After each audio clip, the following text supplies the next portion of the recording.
Assalamualaikum Sobat Yufid. Sekarang ribuan video Islam di harddisk ini boleh Anda miliki. Mau? Hubungi kami sekarang ya. Kami tunggu ya. Bismillahirrahmanirrahim. Assalamualaikum warahmatullahi wabarakatuh. Alhamdulillahirabbil alamin wa bihi nasta'inu ala umuri dunya waddin. Wa sallallahu ala nabiyyina Muhammadin wa ala alihi wa sahbihi ajma'in. Amma ba'd. Kita panjatkan puja dan puji syukur kehadirat Allah tabaraka wa taala. Pada kesempatan pagi menjelang siang yang berbahagia kali ini, kita kembali diberi kekuatan, kesehatan, hidayah serta taufik dari Allah Jalla wa Ala, sehingga kita bisa kembali menghadiri pengajian rutin Senin pagi di Pondok Pesantren Tunas Ilmu di Desa Kedung Wuluh, Purbalingga ini. Kita berharap semoga Allah Subhanahu wa taala berkenan untuk melimpahkan kepada kita semuanya ilmu yang bermanfaat, sehingga kita bisa amalkan sebagai bekal untuk menghadap kepada Allah Jalla wa'ala. Amin.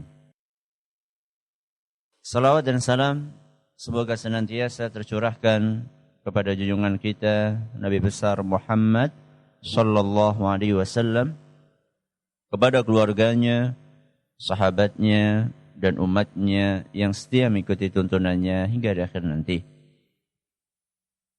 Bapak-bapak dan ibu-ibu yang kami hormati, dan juga segenap pendengar Radio Fika Insani 88.8 FM di Purbalingga, Purwokerto, Banjarnegara, Cilacap, Wonosobo, Kebumen, dan sekitarnya. Dan juga segenap pendengar Radio Roja di Jakarta, di Bandung, di Lampung, di Berau, dan juga di daerah yang lainnya.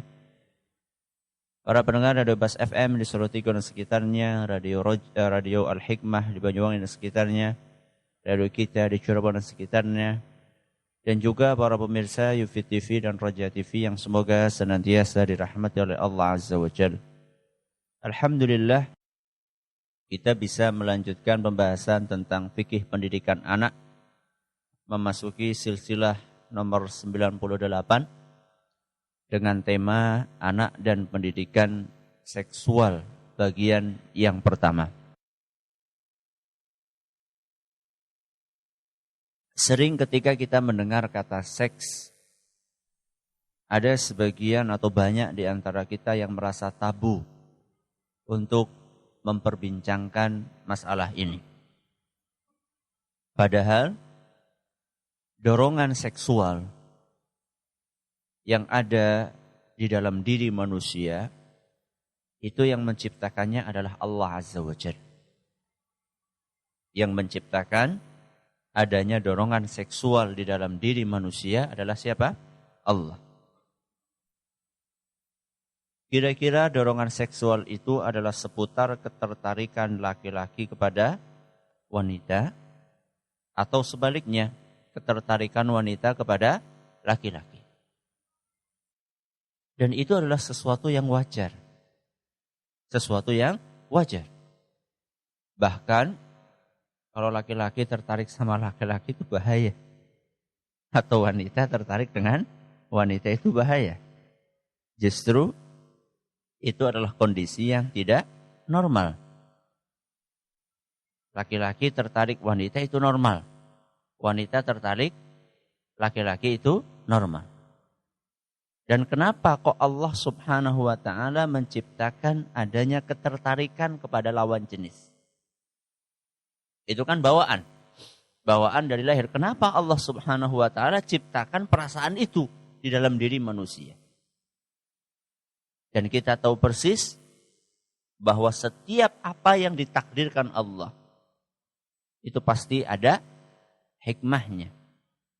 Apakah kita tahu atau tidak? Tapi ada. Masalah kita tahu atau tidak itu kembali kepada keterbatasan kita.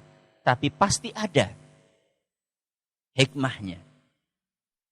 Di antara hikmahnya, Di antara hikmahnya, kenapa kok ada ketertarikan kepada lawan jenis atau apa yang disebutkan dengan potensi seksual di dalam diri manusia? Di antara hikmahnya, dan bukan satu-satunya hikmah, adalah untuk menjaga keberlangsungan kehidupan manusia. Untuk apa? Menjaga keberlangsungan kehidupan manusia. Kenapa demikian? Karena kalau tidak ada ketertarikan kepada lawan jenis, maka tidak ada pernikahan. Dan kalau tidak ada pernikahan, tidak ada keturunan. Kalau tidak ada keturunan, berarti manusia akan punah atau habis.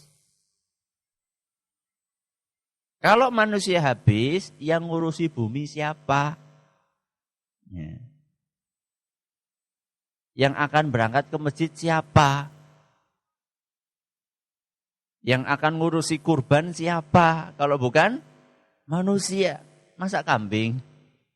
Kambing ngurusi apa? Kambing. Ya nggak bisa. Maka dari situlah kita mengetahui betapa tingginya hikmah Allah Azza wa Jalla. Ketika menciptakan di dalam diri manusia adanya kecenderungan ini. Dan Allah Subhanahu wa taala sengaja membuat manusia batasan usia dia bisa melakukan kegiatan seksual ini. Jadi ada umur tertentu dia bisa melakukan hal ini. Tidak sembarang umur. Makanya di dalam agama kita yang namanya pernikahan itu tidak sembarang umur. Ya. Tapi ada umur tertentu yang kira-kira pada usia tersebut dia bisa melakukan aktivitas seksual ini dengan baik dan bukan sekedar melakukannya tapi siap untuk menanggung resikonya. Maka ketika anak kita bertanya tentang sesuatu seputar seksual, kita sebagai orang tua jangan menanggapi secara negatif berlebihan. Akan tetapi sikap yang benar kepada anak kita adalah kita ajak anak tersebut untuk berbicara dari hati ke hati.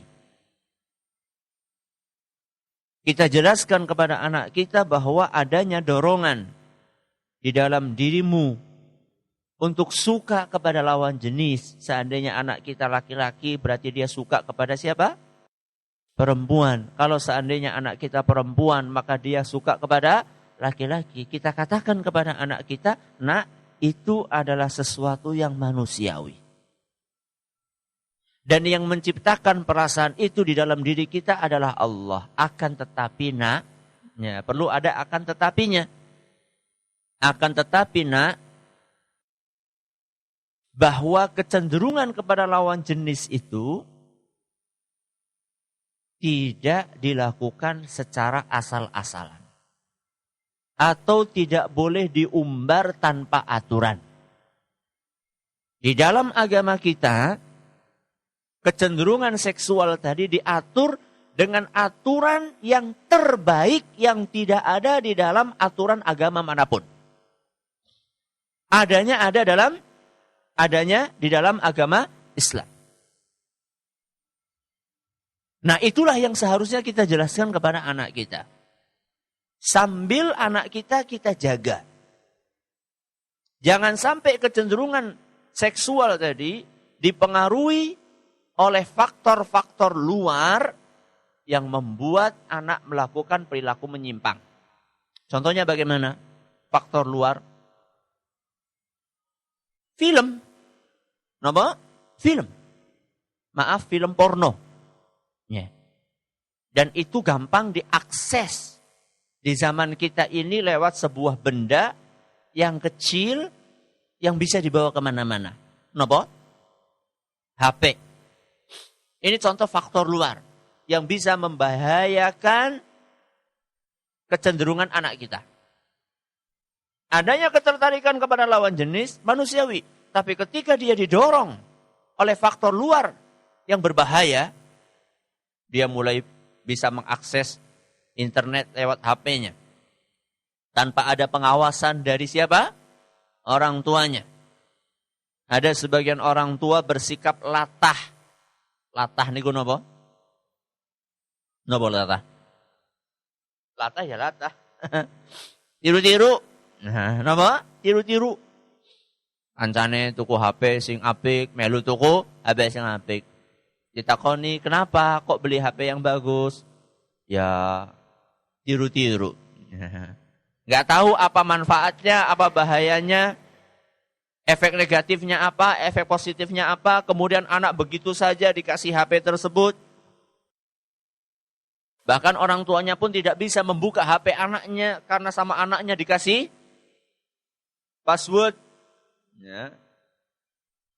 Qadarallahu masya'al, orang tuanya ngasih HP yang penuh dengan teknologi, ternyata orang tuanya gaptek. Gagap nopo? Teknologi. Maka dalam kondisi seperti itu, kalau mau cari aman gak usah dikasih. Ya, gak usah dikasih fasilitas tersebut. Kalau mau cari aman. Dan itu lebih selamat insya Allah. Alhamdulillah ketika dulu kita SD, TK, pernah pegang HP? HP? Boten. Ya. Bisa hidup? Bisa hidup? Nah ini buktinya sampai sekarang. Kita bisa hidup. Ya. Maka ini contoh faktor luar. Ini contoh faktor luar. Nah, terus bagaimana Ustadz kita melakukan pendidikan seksual kepada anak kita? Saya akan sampaikan beberapa poin secara global. Ya, saya akan sampaikan beberapa poin secara global. Insya Allah nanti pada saatnya kita akan rinci.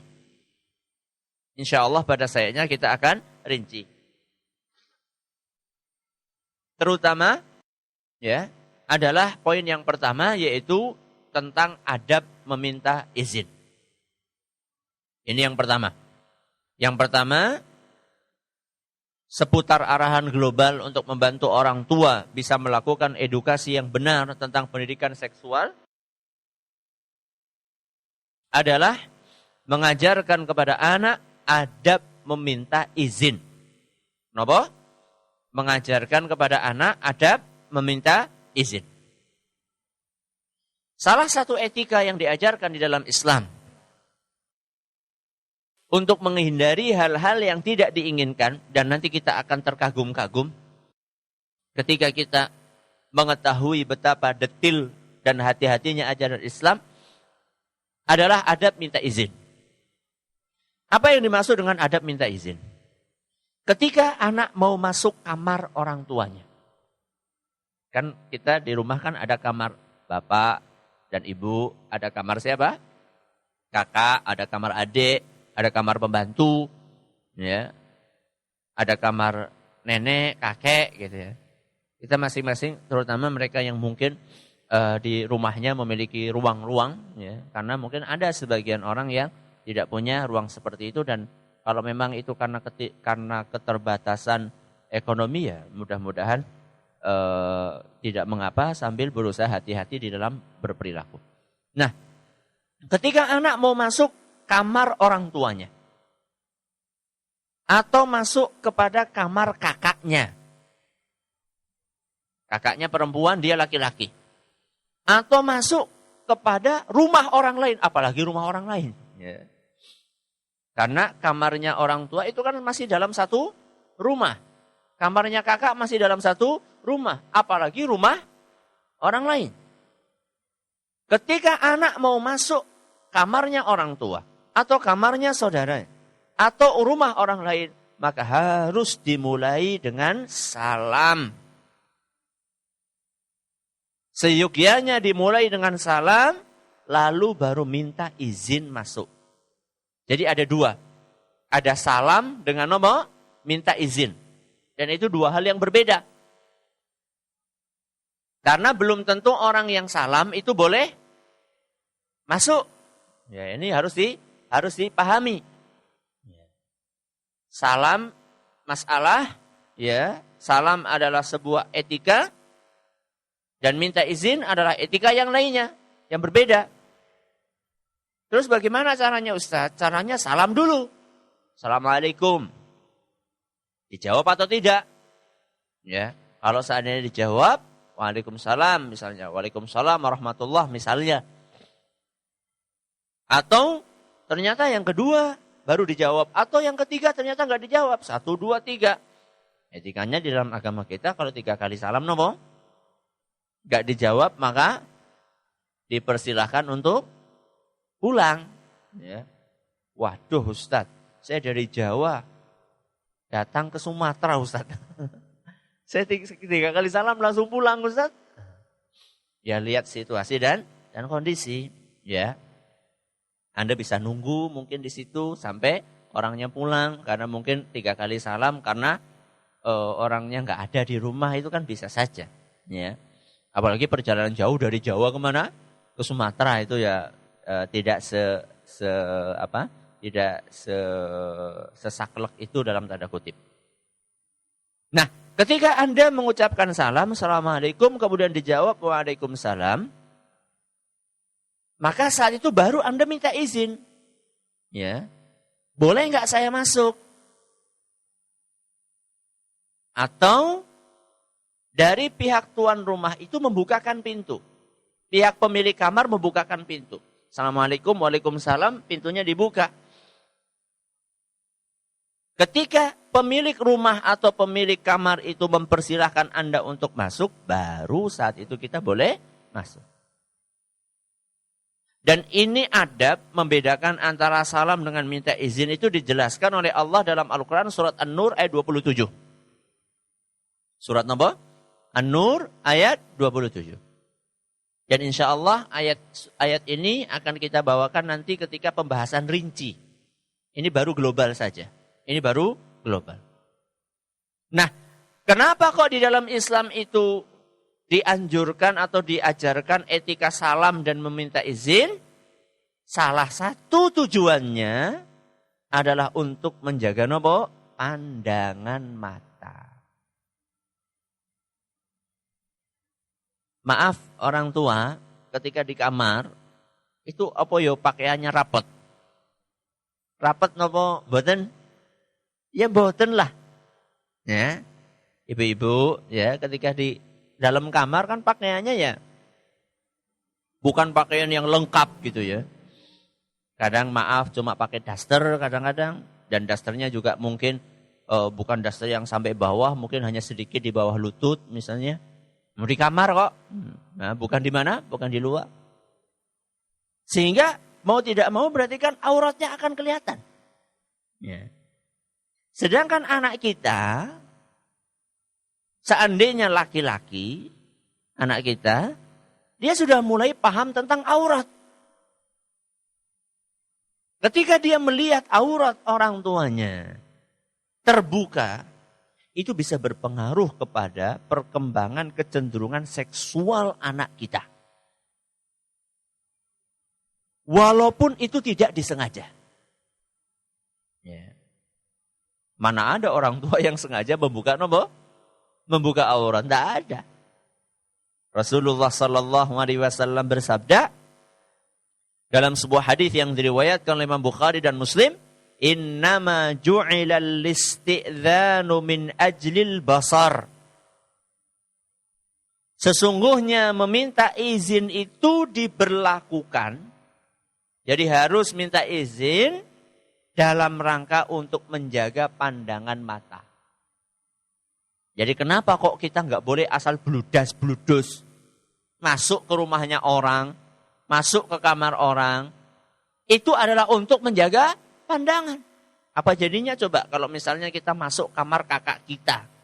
Kakak kita perempuan ketika masuk ternyata kakak kita sedang ganti baju.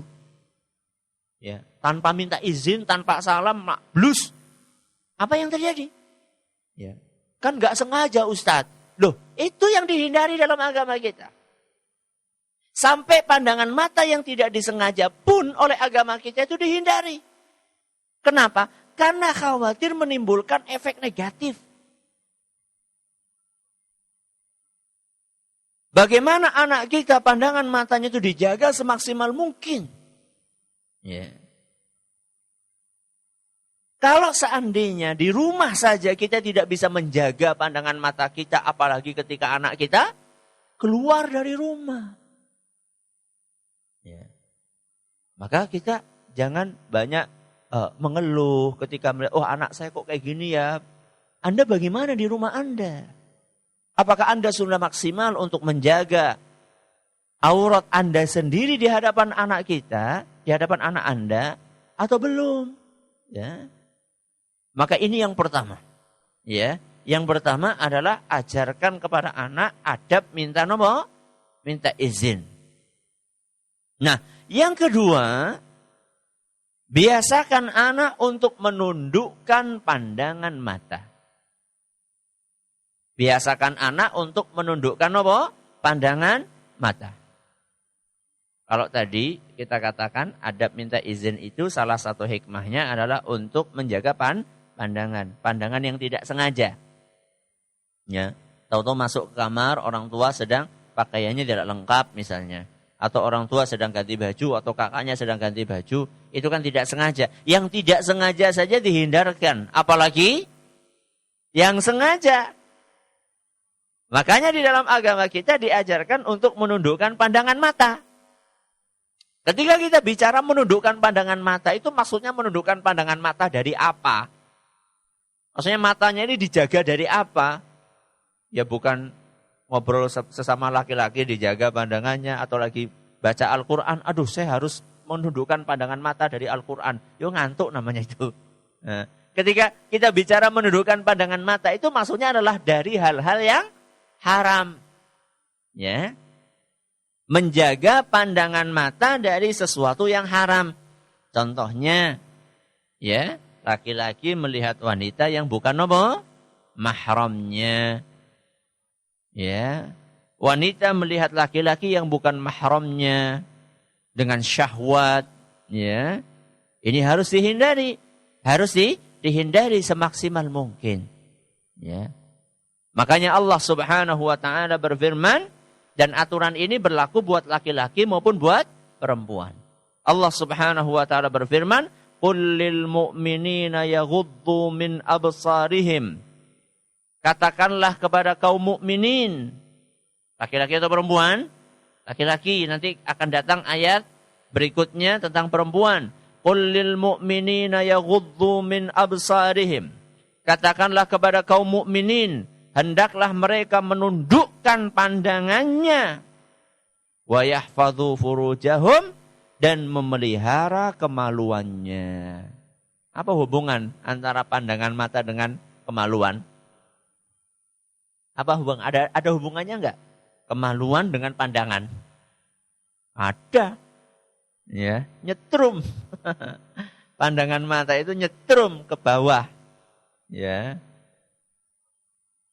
Perbuatan maaf, zina, kemaluan itu diawali dari zina mata. Jaranglah ada manusia berzina ujuk-ujuk.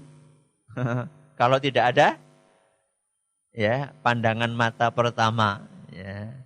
Masa ujuk-ujuk, yuk zina yuk. Adanya ya dari mata dulu. Ya. Kemudian SMS-an, kemudian janjian, ketemuan, dan seterusnya. Ya. Makanya di sini digandengkan antara perintah menundukkan pandangan mata dengan perintah menjaga kemaluan. Kata Allah Subhanahu wa taala, "Dzalika azka lahum." Karena sungguh menundukkan pandangan mata dan menjaga kemaluan itu akan lebih suci buat kaum mukminin. Jadi di dalam agama kita kesucian jiwa, kesucian tubuh, kesucian perilaku, kesucian akhlak itu sangat dijaga. Makanya aneh ketika ada seorang muslim itu dia tertarik dengan budaya kotor. Ya. Ini kita sudah punya budaya suci. Budaya suci adalah ya kalau mau berhubungan badan cukup dengan pasangan sahnya. Budaya kotor apa? Gonta-ganti pasangan. Loh, ada yang bersih kok milih yang kotor iki piye toh? Ya. Budaya yang diimpor dari luar ke negeri kita, kok mau-maunya kita ikut-ikutan yang kotor? Jenengan milih mana? Baju bersih atau baju kotor? Bersih apa kotor? Bersih. Milih rumah kotor apa rumah bersih? Bersih. Ya. Milih mobil kotor apa bersih? Bersih. Ini ada budaya yang bersih kok malah milih budaya yang kotor. Dan bangga lagi. Aneh bin ajaib. Ada orang pakai baju kotor bangga. Ada orang pakai motor kotor bangga. Ada orang pakai rumah kotor, tinggal di rumah kotor bangga. Biasanya orang yang bangga seperti itulah orang-orang yang mungkin kurang apa? Kurang sehat. Ya. Masa bangga dengan budaya gonta-ganti pasangan? Lah wong kotor kok dibanggakan? Ya. Ini kata Allah Subhanahu wa taala, "Dzalika azka lahum." Ya, bahwa menjaga pandangan mata dan menjaga kemaluan lebih suci buat mereka. Innallaha khabirun bima yasnaun. Ketahuilah bahwa Allah itu Maha mengetahui atas apa yang kita lakukan. Di sini kita diingatkan tentang pengawasannya siapa? Allah. Pak, jadi jenengan itu kalau menundukkan pandangan mata jangan kalau sama ibu saja. Jadi kalau sama istrinya Masya Allah, tapi kalau nggak ada istrinya, pripun? Nah, pelirik, ya. Berarti itu takutnya sama siapa? Istri, bukan sama Allah. Makanya di dalam ayat ini ditutup dengan Innallaha khabirum bima yasna'un. Sesungguhnya Allah itu Maha mengetahui apa yang mereka lakukan. Masya Allah, kalau suami itu betul-betul menghadirkan perasaan tentang pengawasan Allah, insya Allah rumah tangganya itu akan sakinah mawadah warahmah, tenanan, beneran. Ya, tidak ada ceritanya suami punya wanita idaman lain. Ya. Nah, ini satu ayat. Ini ayat 30, An-Nur ayat 30. Kelanjutannya, kalau tadi berbicara tentang kaum mukminin, sekarang berbicara tentang kaum mukminat. Kalau tadi berbicara tentang laki-laki, sekarang bicara tentang wanita. Wa kullil mu'minati yaghdudna min absarihinna wa yahfadna furujahunna. Dan katakanlah kepada kaum mukminat, hendaklah mereka menundukkan pandangannya dan kemaluannya. Menjaga kemaluannya. Sama. Jadi kaum laki-laki dan kaum perempuan, kaum mukminin dan kaum mukminat, ya, kaum Adam dan kaum Hawa, itu semuanya diperintahkan untuk menundukkan pandangan mata dan menjaga kemaluan. Ini dalam Al-Quran surat An-Nur ayat 30 sampai 31. Nah, yang namanya menundukkan pandangan mata kepada lawan jenis yang bukan mahram. Bukan mahram itu ya bukan bapaknya, bukan kakaknya, bukan istrinya, bukan nenek kandungnya, ya, bukan bude kandungnya. Ini berlaku bukan hanya di dunia keseharian nyata, tapi juga berlaku di televisi, di internet, di HP, di majalah, di koran, di buku. Ya, hati-hati. Hati-hati. Ya. Diusahakan semaksimal mungkin menjaga pandangan mata. Dan kita sebagai orang tua punya tanggung jawab besar dan berat. Kalau kita ingin anak kita terbiasa untuk menundukkan pandangan mata, maka mari kita mulai dari diri kita sendiri. Kita awali dari diri kita sebagai orang tua. Dan ini nasihat buat saya pribadi dan juga buat jamaah sekalian. Awali dari diri kita, kasih contoh yang baik. Seandainya kita sebagai orang tua ngasih contoh yang seperti itu, insya Allah anak kita akan lebih mudah untuk mengamalkan etika yang diajarkan di dalam agama kita tadi. Kita akan sambung insya Allah masalah ini, anak dan pendidikan seksual, pada pertemuan berikutnya. Mudah-mudahan bermanfaat. Sekarang kita dengarkan pertanyaan yang mungkin sudah masuk ke meja redaksi kita. Ya. Ya, jazakumullah khairan Ustaz atas materi di pagi menjelang siang hari ini. Dan kita akan buka pertanyaan atau kita akan bacakan beberapa pertanyaan yang sudah masuk dari kerabat muslim. Yang pertama dari WhatsApp. Assalamualaikum. Waalaikumsalam warahmatullahi wabarakatuh. Dari hamba Allah, Ustaz, sampai batas apa kita menjelaskan pendidikan seks kepada anak? Karena kalau dijelaskan, diceritakan dari segi agama sampai ilmu umum, masih saja ingin tahu terus Ustaz. Demikian Ustaz. Insya Allah nanti kita akan bahas secara rinci. Ini baru pembahasan tentang apa? Tentang global. Ya. Jadi yang namanya pendidikan seks itu tidak sampai diceritakan secara detail bagaimana cara hubungan biologis laki-laki perempuan. Itu nggak perlu dijelaskan itu. Itu sudah tahu sendiri. Nah, sudah tahu sendiri karena Allah Subhanahu wa taala sudah memiliki mekanisme untuk itu. Coba kenapa kok kita itu ada mimpi basah? Ya. Mimpi basah itu apa toh? Kudanen? Bukan. Ya. Mimpi basah itu mimpi berhubungan biologis laki-laki dengan wanita. Itu salah satu contoh kecil. Bagaimana Allah Subhanahu wa taala mengajarkan kepada kita tentang mekanisme hubungan biologis dengan lawan jenis. Jadi nggak perlu dijelaskan secara detail kamu gini. Ya. Kita sudah tahu itu sudah Allah tanam di dalam diri kita. Artinya tidak sedetil itu, ya. Tidak sedetil itu. Lagi pula masih ada hal-hal yang lebih penting untuk kita jelaskan kepada anak kita selain hal yang tadi ditanyakan. Tapi insya Allah nanti kita akan membahas agak rinci lagi. Cuman bukan masalah yang tadi.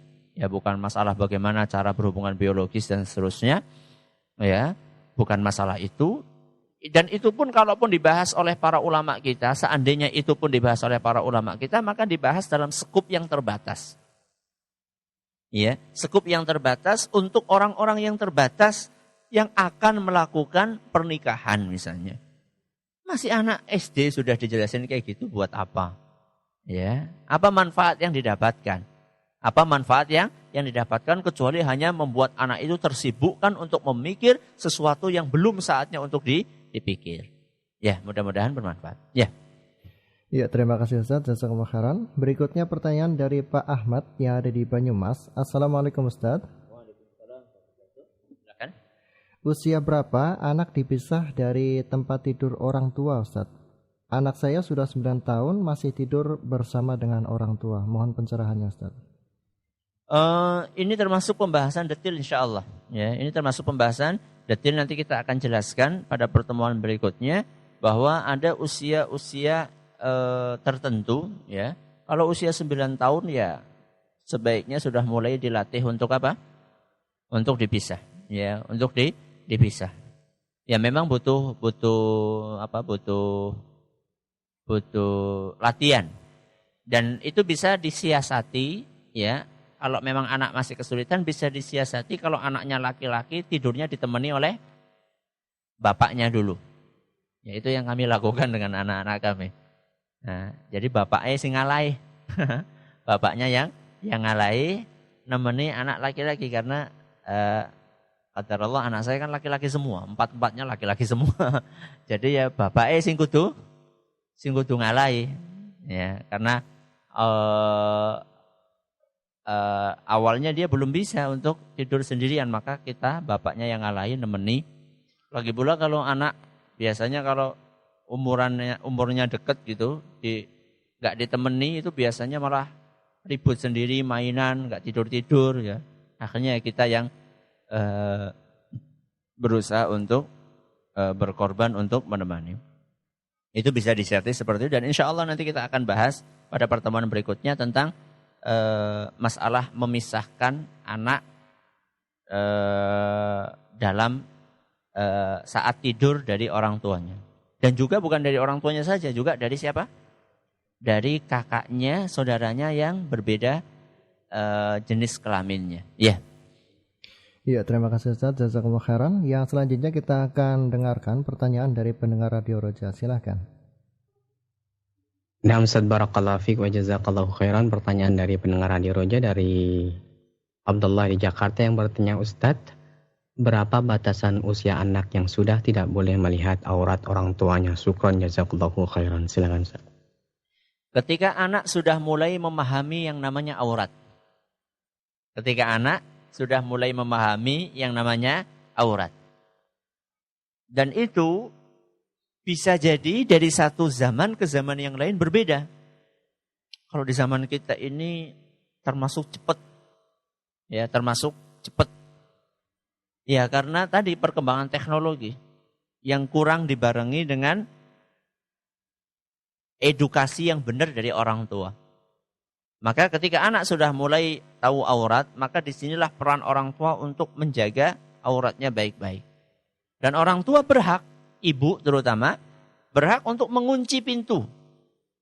Untuk mengunci pintu kamarnya dari dalam.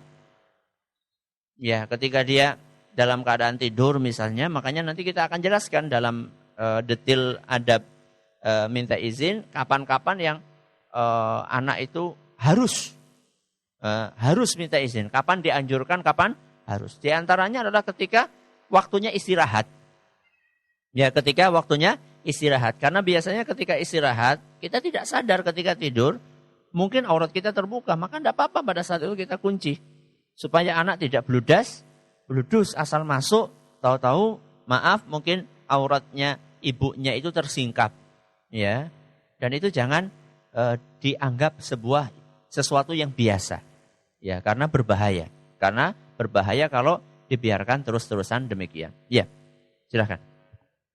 Nah, Ustaz barakallahu fiik wa jazakallahu khairan. Pertanyaan berikutnya dari saudara kita, Ummu Abdillah di Jakarta yang bertanya, Ustaz bagaimana kita menjelaskan pada anak kita yang masih berusia balita 5 tahun ketika dia melihat, mohon maaf, auratnya dari lawan jenis dan dia bertanya, kenapa berbeda dan kenapa tidak sama dengan punyaku? Bagaimana cara menerangkan yang tepat untuk anak tersebut? Silakan Ustaz.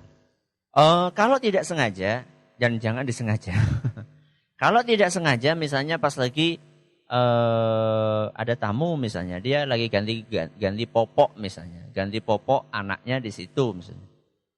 Sedangkan anaknya laki-laki, sedangkan anak kita adalah perempuan atau wanita misalnya. Kemudian dia bertanya, kok tidak sama dengan punyaku? Ya iya, karena dia laki-laki, kamu perempuan. Jadi cukup hanya sebatas itu saja. Ya, cukup hanya sebatas itu saja, tidak perlu terlalu detail. Ya.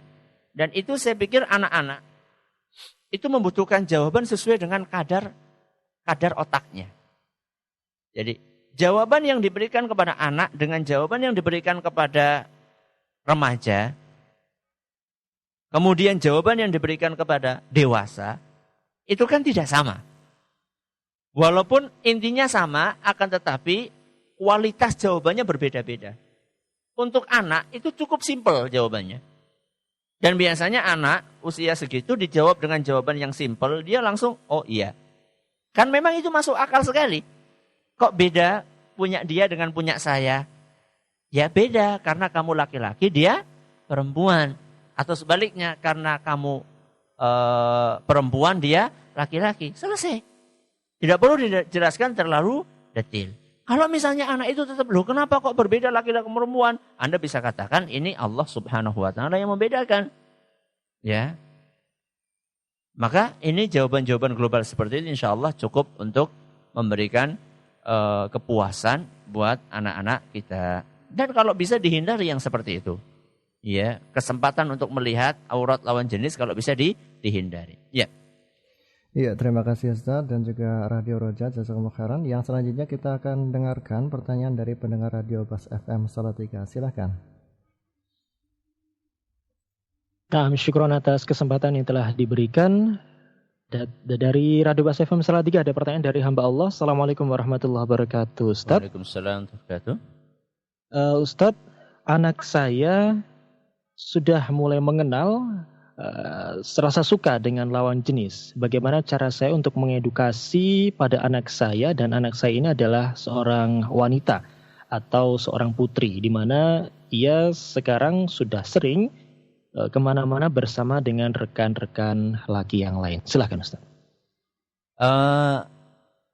Kalau sudah mengenal lawan jenis, maka Anda sebagai orang tua perlu menjelaskan batasan-batasan hubungan antara wanita dengan laki-laki. Mana yang boleh, mana yang tidak. Pada pertemuan berikutnya insya Allah kita akan jelaskan tentang etika berhubungan dengan lawan jenis. Gak boleh berduaan, gak boleh bergandengan, gak boleh bersentuhan. Ya. Kemudian menundukkan pandangan mata. Ya. Tidak boleh terlalu dekat. Ya. Ini harus dijelaskan kepada anak. Kemudian kenapa itu diatur dalam agama kita? Jadi anak-anak di zaman kita ini cenderung jauh lebih kritis dibandingkan dengan anak-anak pada zaman dahulu. Ya, karena mau tidak mau adanya gelombang pengetahuan melewati lewat alat-alat komunikasi, kemudian melalui internet dan seterusnya, itu semakin datang semakin kencang gitu loh. Jadi nggak mau kita perlu menjelaskan. Ya, kenapa kok di dalam agama kita gak boleh laki-laki sama perempuan berduaan. Ya, dijelaskan. Karena Rasulullah SAW menyebutkan bahwa kalau ada laki-laki dengan perempuan berduaan, maka yang oknum yang ketiganya adalah siapa? Setan. Sehingga nanti terjadilah hal-hal yang tidak terpuji. Ya, itu bisa dijelaskan kepada anak. Kemudian kamu menyukai lawan jenis itu manusiawi. Akan tetapi bukan berarti kemudian kamu lantas boleh untuk selalu memikirkan dia. Karena yang namanya otak itu bisa juga berzina, na'udzubillahi min dzalik. Ya. Kemudian bukan berarti kamu lantas boleh untuk dekat-dekat dengan dia karena sekarang belum waktunya. Ya, ada usia-usia tertentu di dalam agama kita yang kita diizinkan untuk mengungkapkan, untuk melampiaskan adanya kecenderungan kepada lawan jenis tersebut. Itu bisa dijelaskan kepada anak. Dan tentunya dengan bahasa-bahasa yang mudah dicerna oleh anak kita. Ya, silakan. Ya, syukran atas jawabannya Ustaz. Kita beralih ke pertanyaan berikutnya, datang dari Pak Wawan yang ada di Beringin. Assalamualaikum warahmatullahi wabarakatuh Ustaz. Waalaikumsalam warahmatullahi wabarakatuh.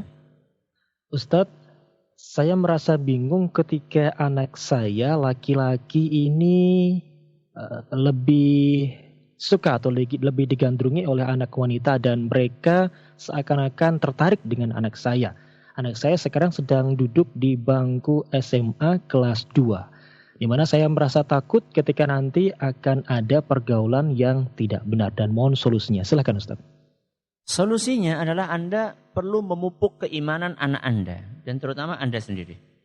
Bagaimana Anda katakan kepada anak Anda bahwa kamu dikagumi oleh lawan jenis, itu dari satu sisi mungkin menunjukkan bahwa kamu adalah orang yang ganteng katakanlah, dan itu harus disyukuri. Tapi dari sisi lain dijelaskan kepada anak kita bahwa kondisi seperti itu bisa menjadi pintunya setan untuk mencelakakan kamu. Ya. Dan kita sebagai orang tua harus menjadi orang tua yang kalau boleh saya katakan bermata elang. Bermata apa? Elang. Elang itu adalah pandangannya sangat tajam. Alias kita harus betul-betul mengetahui semaksimal mungkin detil, semaksimal mungkin semampu kita apa yang dialami oleh anak kita. Dan tentunya cara kita untuk menggali itu bukan seperti seorang polisi yang menginterogasi penjahat yang melakukan sebuah kejahatan. Tapi kalau bisa adalah dari hati ke hati, sehingga kalau bisa anak itu yang cerita. Ya, Abi, Umi atau Pak, Bu, tadi ada temanku ini ngirim surat. Nah, biarkan dia yang apa? Yang cerita. Dan itu tidak akan terjadi kecuali kalau misalnya ada kedekatan yang maksimal antara anak dengan orang tuanya. Anak merasa nyaman untuk menceritakan apa yang dia alami di sekolahannya. Maka dari situ ketika anak mulai terbuka, nah peran kita orang tua adalah untuk mengarahkan. Nah, yang seperti ini sebaiknya dihindari. Ya, dan ini perlu kalau misalnya anak nggak cerita, Anda yang bertanya, Anda pancing. Ya, Anda pancing. Misalnya suatu saat, nak kalau boleh tahu HP kamu itu kontaknya siapa saja. Dilihat, ini namanya siapa nak. Kemudian hubungannya, SMS-nya apa isinya. Ya, tanyakan kepada anak, oh yang seperti ini kurang baik nak. Ini harus dihindari, bisa menjadi pintu setan untuk menggoda kamu dan seterusnya. Dan insya Allah ikuti terus kajian ini, mudah-mudahan nanti akan tiba saatnya kita membahas tentang pergaulan muda-mudi. Saya akan bacakan pertanyaan yang ada di sini, dari hadirat yang ada di sini. Ustaz disebutkan dalam sebuah hadits qudsi bahwasanya amalan yang dicintai oleh Allah, lebih dicintai oleh Allah adalah amalan yang wajib, melebihi amalan yang sunnah. Terus bagaimana dengan seorang wanita yang punya utang puasa Ramadan? Apakah lebih baik bayar hutang dulu atau puasa Syawal dulu? Atau puasa sunnah Syawal dulu, mengingat waktu Syawal terbatas. Puasa wajib dulu. Kan bulan Syawal ada 30 hari. Utangnya berapa hari? Kalau seorang wanita datang bulan, itu rata-rata berapa hari? 7 hari, 10 hari. Sedangkan bulan Syawal ada berapa hari? Ada 30 hari, 29 hari. Kurangilah Idul Fitri 1, tinggal 28 misalnya. Kemudian Anda gunakan untuk puasa bayar utang 10 hari. Berarti masih sisa berapa? 28 kurangi 10? 18 hari. Syawal cuma berapa hari? Cuma 6 hari. Berarti masih sisa 12 hari. Cuman memang harus disiplin. Tidak mengundur. Ustadz mohon penjelasannya tentang kurban. Yang tidak boleh dipotong itu kuku dan rambutnya hewan atau orang yang berkurban. Kalau di dalam Bulughul Maram yang tidak boleh dipotong adalah rambut dan kukunya hewan. Nah ini perlu dipastikan ini. Apa benar di dalam kitab Bulughul Maram? Coba bagi penanya, tolong dibawa kitabnya. Ya, karena para ulama dengan jelas dan gamblang menerangkan bahwa yang tidak boleh dipotong itu adalah sahibul kurban, manusia yang akan berkurban. Bukan apa? Bukan hewan. Yang ngapain hewan dipotong-potong? Yang hewan dipotong itu nanti dagingnya kalau sudah disembelih, kukunya, kulit, rambutnya hewan itu nggak ada hubungannya, ya, nggak ada hubungannya. Maka karena sudah disebutkan dalam kitab Bulughul Maram seperti itu, tolong nanti kalau bisa dibawakan, bisa jadi mungkin ada sedikit kekeliruan di dalam memahami apa yang termaktub dalam kitab tersebut. Wallahu ta'ala a'la wa a'lam. Terima kasih atas perhatiannya. Mohon atas segala kurangnya kita tutup dengan membaca Subhanakallahumma wa bihamdika asyhadu an la ilaha illa anta astaghfiruka wa atubu ilaik. Assalamualaikum warahmatullahi wabarakatuh.